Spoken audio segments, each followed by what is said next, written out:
NESN.com presents The Hurry Up. Welcome into Week 8 of The Hurry Up. I'm your host, Rachel Holt. The New England Patriots are rolling as we enter the halfway point of the NFL season. With 6 wins and 1 loss, they sit atop the AFC, but that one glaring loss did come at the hands of their division rivals, the Buffalo Bills. Of course, that was before Tom Brady made his return, and now TB12 and his team get a shot at revenge on the road this Sunday at Ralph Wilson Stadium. So for more on that matchup, we're going to send it out to Gillette Stadium with Michaela Vernava and Doug Kide, who have more. Guys. Doug, a lot of Patriots fans kind of freaking out over the Patriots defense, thinking they're not so good. We saw Landry Jones had a lot of time in the pocket on Sunday. That is probably how they will play Tyrod Taylor when they face the Bills this Sunday. That's how they played him last time.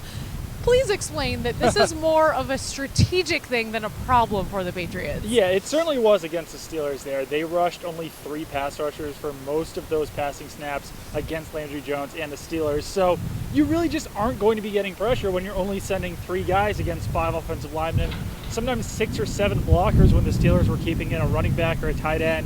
So it was kind of to be expected. They wanted to drop 8 guys into coverage, try to force mistakes out of Landry Jones. We will see how they played this week against the Bills. Like you said, last time they played them, they really didn't get much of a pass rush against Tyrod Taylor. But one of the games that they played them last year, they got 8 sacks on Taylor. And some of that is the fact that Taylor likes to scramble around. Sometimes he was running out of bounds. Sometimes that gave the Patriots extra time to pressure him.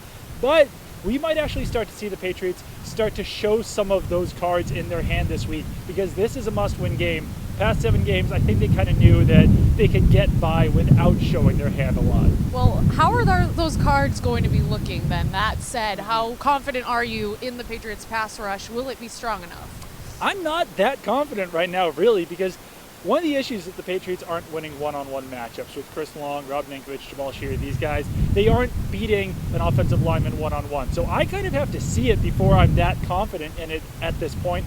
Coming into the season, I thought they'd be great. They've got Dante Hightower, Jamie Collins, the 3 players I just mentioned. But those guys really aren't getting it done so far. So I really would like to see it before I can confidently say that the Patriots will have a pass rush later in the season. All right, well, we will see. Thanks, Doug. And now we're joined by Darren Hartwell, who will answer all of our fantasy football questions. And Darren, the first thing is we need quarterbacks. There's been a number of injuries around the league. A number of teams are on byes. So who would you pick as quarterback this week? I'm looking at Brock Osweiler this week. Obviously, anyone who watched the Monday night game, he played pretty awful in that game, but he was playing the Broncos, a much better matchup this week. He's playing the Detroit Lions. They've actually given up the most fantasy points to opposing quarterbacks, so I think he's in line for a bounce-back game. All right, Darren, last week you told us to pick up Jay Ajayi at running back, and he went for over 200 yards for the 2nd week in a row, so we're not going to be able to get him again. But in terms of running backs that we can maybe find on the waiver wire, who are you looking at?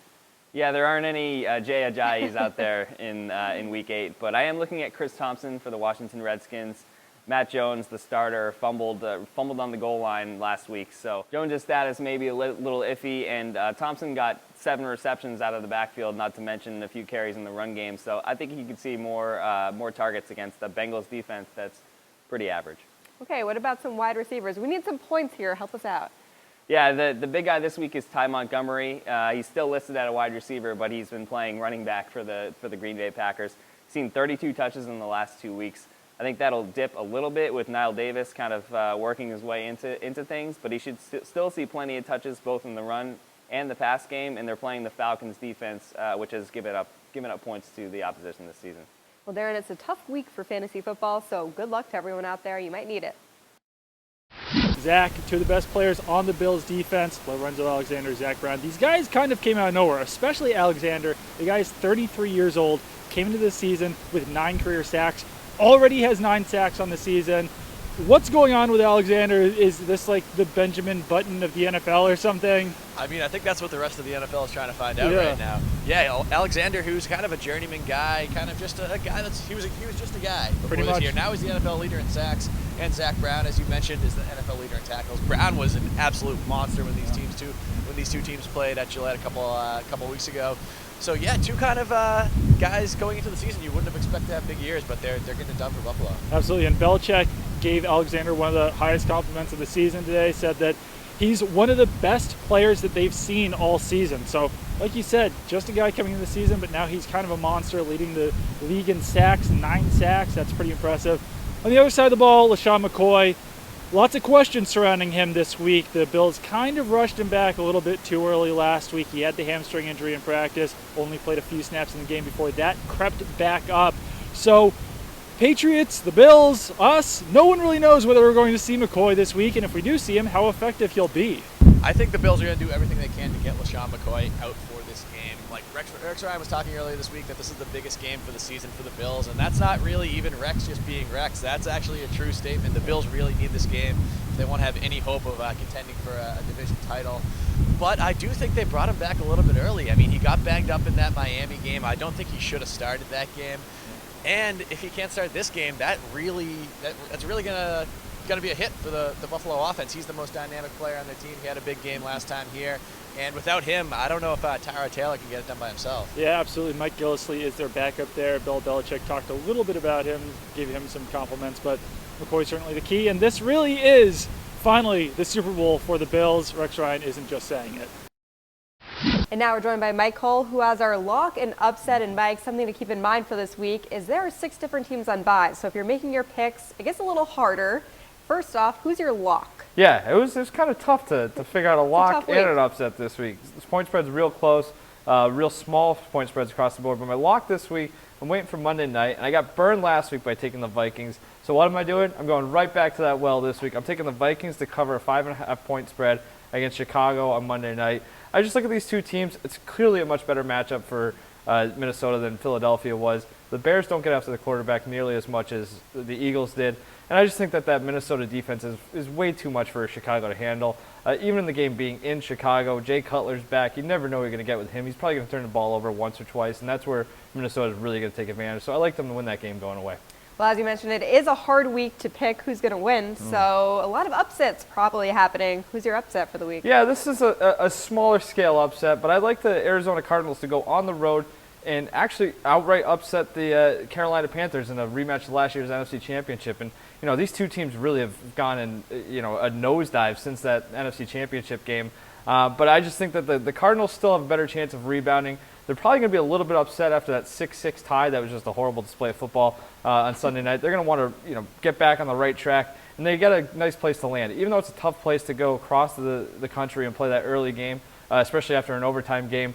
But that Carolina defense is just so bad. I think that's going to be what kind of gets Arizona's offense jump-started. And I still think that Cardinals defense, we still haven't seen the best football out of them. They're going to keep getting better, and I think this is a good spot for them. Okay, well, good points on both of those ends. And if you have questions about a team specifically, Mike has the answers in his podcast, The Spread, so make sure to check that out. I'm Zach Cox, and here are my NFL Power Rankings for Week 8. My big climber this week, the San Diego Chargers. Sure, the Chargers' 3-4 record isn't all that impressive, but they've now beaten the Broncos and the Falcons in consecutive weeks, and those 4 losses have come by a total of just 14 points. San Diego remains in contention in the competitive AFC West, and had it not been for a couple of fourth-quarter collapses early in the season, we easily could be looking at a 6-1 team right here. Plummeting down my list this week are the Houston Texans, who failed to find the end zone even once in a Monday night loss to the Denver Broncos. That big Brock Osweiler contract is looking quite a bit like an albatross right now, as the Texans quarterback has done nothing to deserve the 4-year, $72 million mega deal he received this past offseason. Houston sits a full 22 spots below the New England Patriots, who remain atop this list for yet another week after scoring a tough road victory over the Pittsburgh Steelers on Sunday. The Patriots now travel to Buffalo to take on the only team that's beaten them this season, Rex Ryan's Bills, before settling in for their bye week.